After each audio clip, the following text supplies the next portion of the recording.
started with a fire that shouldn't have been burning. That's how Ranger Elise Dalton began her report. August 14th, 2017. A warm, windless morning in the Cascade National Forest, Washington State. The night before, a storm had rolled through. Lightning, flash rain, and then nothing.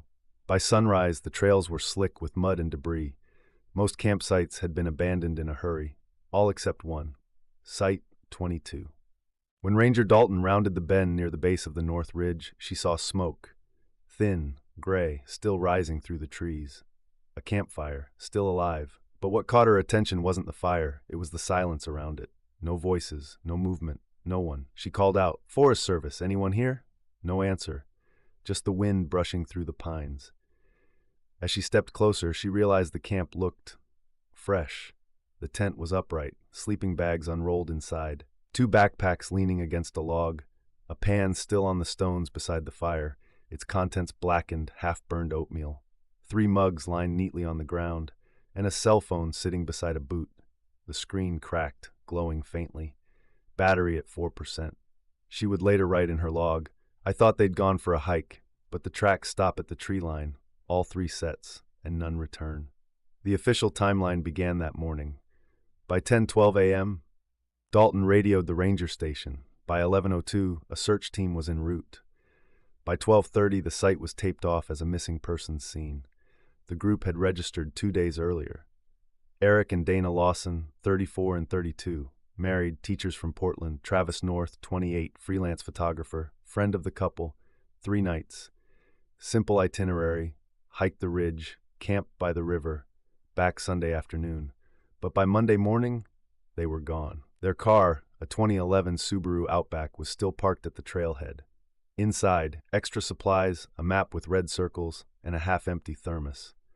No tire tracks, no signs of departure, no signs of struggle, just silence. The first search lasted 48 hours. Helicopters swept the ridge, dogs were deployed. Thermal imaging found no heat signatures. Then rain returned on the 3rd night, erasing what little had been found. A few boot prints leading toward a clearing and a single broken camera strap. It matched the serial number of Travis's Canon DSLR, but the camera itself was missing. The story should have ended there. Another tragic disappearance in the wilderness. But what happened next kept investigators awake for months. 4 days later, a kayaker named Mason Lee found something along the river bend, 2 miles from Site 22. Wedged between 2 rocks barely above the waterline was a camera, soaked, mud-caked, but intact. It was Travis's. Technicians recovered the SD card. Over 200 photos. Most were ordinary. Campsite, breakfast, trail shots, the fire pit, the tent at dusk. But the final dozen were strange. Taken sometime after midnight, August 13th. Timestamp between 1:14 and 1:42 a.m. The first photo, Dana asleep. Eric reading by headlamp. The next, the campfire burning low. Then the same fire again, brighter, as if someone had just thrown on new wood. After that, the photos became erratic, unfocused. Trees lit by flashlight, a blur of motion, something glowing faintly in the fog. And the last frame, pitch black except for a smear of orange light in the distance. The metadata showed no edits, no tampering. The last shutter press, 1:42:17 a.m. At that exact moment, the nearest weather station recorded no wind, no lightning, no sound, just stillness.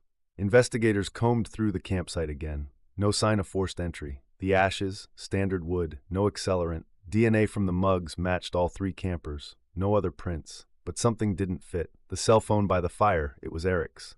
Battery dead at 2:05 a.m. But at 1:59, he had dialed 911. The call connected, lasted 4 seconds. No voice, no noise, just static. Then silence. The next morning, a full-scale search began. Volunteers combed ravines, divers searched the river. Nothing. By week's end, the families arrived, tired, desperate, still hoping. But on day 9, the tone changed. Half a mile downstream, searcher Andrea Vega uncovered a tarp buried under mud. Beneath it, camping supplies, and a second phone, Dana's. Inside the waterproof case, her call history matched Eric's. Same 911 call, same time, 1:59 a.m., except hers lasted 7 seconds. And in that brief window, 3 faint words were recorded. "Don't go out," then static. Experts confirmed the voice was Dana's. Her phone's front camera had also activated, likely by accident. The image was dark but visible, the inside of their tent lit faintly by firelight, and on the tent wall, a silhouette, human, standing still, facing the tent. No record of anyone else being there. Soon, the whispers began. Old park staff remembered disappearances from the 1980s. Same ridge, same pattern. Hikers gone without a trace, no bodies recovered. Most blamed the river or the woods. But one report from 1986 stood out. A ranger named Robert Heller described a deserted campfire still burning, 3 sleeping bags, 3 plates, no campers. The location? Half a mile north of Site 22. As pressure mounted, the sheriff's department ordered a full excavation of the area. They found a shallow depression, 30 yards from the campsite. Inside, an old storm shelter door, sealed shut with dirt and stone. The hinges dated to the 1950s. No record of any structure in that area. When they pried it open, the chamber inside was dry, empty, but the floor showed scuff marks, fresh ones, as if something had been dragged across it. No fingerprints.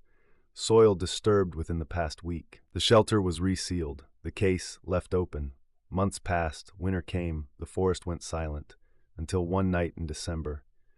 The ranger station received a distress call on Channel 6, the emergency line reserved for park staff. The voice was faint, male, calm, but trembling. "We're cold, the fire's out." The message repeated twice. Traceback data placed the signal right at Site 22. By the time rangers arrived, the clearing was buried in snow. But there, in the center, a thin column of smoke, a campfire, freshly burned, still warm. When investigators returned in spring, the ridge had shifted from a root collapse. Beneath the soil they found fragments, a melted watch face, a bent fork, a single charred camera lens. No bones, no human remains, just the objects. All confirmed to belong to the missing trio. No signs of trespassing, no footprints, no answers. The final report read, "Evidence consistent with disappearance by environmental or accidental causes. Presence of unexplained phenomena cannot be verified or disproven." The park reopened 2 years later. Site 22, closed permanently. Its coordinates remain redacted from public maps. Ranger Elise Dalton retired in 2020. In her final interview, she was asked what she remembered most about that morning, the first time she saw the smoke. She paused for a long time, then said, "It wasn't just that the fire was still burning. It was the way the coffee steam hung in the air, like whoever poured it hadn't been gone more than a minute." Sometimes, the scariest thing isn't what's missing, it's what's still there. A half-burned fire, a chair pulled back, a call that reached no one. 3 names, forever frozen between fact and legend. This was the story of the Lawson-North Disappearance, the fire that refused to die, and the campsite where time decided to stop. If stories like this unsettle you, make sure to subscribe to Hard Tells, where the evidence doesn't lie, but sometimes it still refuses to explain itself, because the fire may go out, but the story never will.